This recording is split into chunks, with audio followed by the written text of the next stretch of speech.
Hello everyone. I just had something I wanted to share with you guys.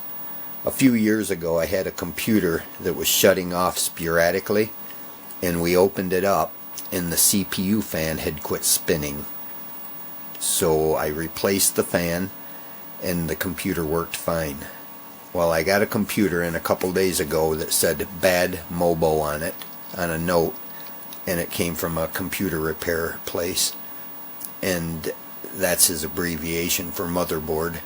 And I took it apart to scrap it, and that is what I found on the heat sink under the fan.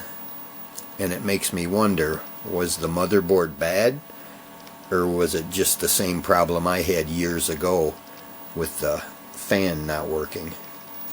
And I've noticed since I've got linoleum and ceramic tile, I don't have near the dust in my place, but I do still get dust. So keep them clean, and it's worth checking.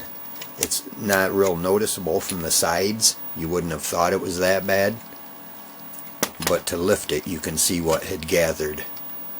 So keep them clean, people. Take care. Isn't that a pretty color?